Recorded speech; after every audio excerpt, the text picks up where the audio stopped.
इसके पीछे का मुख्य कारण था कि वर्चस्ववादियों ने माना कि अगर अपना वर्चस्व कायम रखना है तो लोगों के आरक्षण के अधिकार को किसी तरह खत्म करो या सालों के लिए कोर्ट कचहरी के झगड़े में फंसा दो, जिससे वंचित समाज, जिसे आज हम पीडीए कहते हैं, उनकी एक दो पीढ़ियां बिना नौकरी पाए, बिना अध्यापक या पत्रकार बने रह जाएं और वंचित समाज हारकर हताश होकर बैठ जाए और इनमें चेतना का जो संचार हुआ है उसकी चेन टूट जाए और पीडीए समाज फिर से शारीरिक श्रम तक सीमित हो जाए। मतलब अपनी बुनियादी जरूरतों और रोजी रोटी के लिए ये वंचित समाज केवल मेहनत मजदूरी के कामों में उलझकर ही रह जाए, जिससे वर्चस्ववादी फिर से सत्ताधारी बनकर अपने शोषण उत्पीड़न की व्यवस्था वापस बनाकर अपने परंपरागत सामाजिक स्तर का लाभ कमाते रहें। दूसरी तरफ वर्चस्ववादी आरक्षण की खुली डकैती करके भी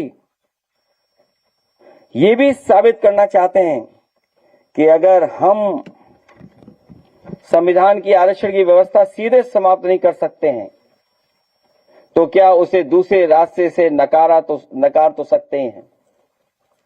ये वर्चस्ववादी चाहते हैं कि वंचित समाज को धीरे धीरे लगने लगे कि जो संविधान अब तक हमारी ढाल और संजीवनी बनता रहा है उससे भी अधिक शक्तिशाली तो वो वर्चस्ववादी हैं, इसलिए इनकी मनमानी का विरोध ना करें। इसलिए ये नौकरी में आरक्षण मार रहे हैं। एनएफएस नॉट फाउंड सुटेबल का जुमला चला रहे हैं।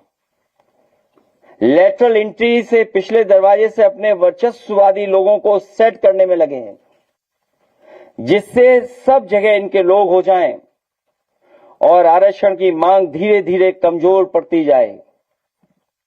भाजपा संवैधानिक आरक्षण के मामले में सत्ता का फाउल प्ले खेल रही है।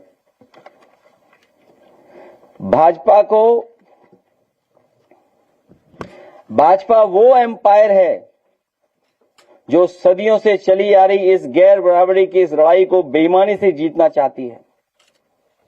ये रूल्स भी बेईमानी कर रही है और डिसीजन में भी। रूल्स में तो बेईमानी कर ही रहे हैं, वहीं डिसीजंस में भी बेईमानी कर रहे हैं। इनकी कोशिश तो कोर्ट रूपी थर्ड एम्पायर को भी मैनेज करने की रहती है।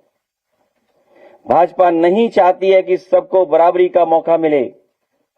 वंचित समाज को सदियों से पढ़ाई नौकरी से वंचित रखा गया। भाजपा आरक्षण की उस सीढ़ी को खंडित कर देना चाहती है जिसके सहारे हमारे वंचित लोग सामाजिक सोपानों की सीढ़ियां चढ़ करके समाज को वर्टिकल की जगह हॉरिजॉन्टल बनाना चाहते हैं, जिसमें कोई ऊपर या नीचे ना हो बल्कि सबको एक धरातल पर समान अवसर मिल सके।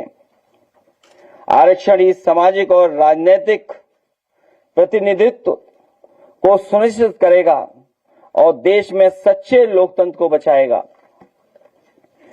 आरक्षण से ही लोकतंत्र में सामूहिक हित के निर्णय हो पाएंगे, नहीं तो लोकतंत्र का मुखौटा लगाकर कुछ वर्चस्ववादी लोग केवल अपने ही स्वार्थ में सिद्ध करने में रहेंगे, अपना ही स्वार्थ सिद्ध करते रहेंगे।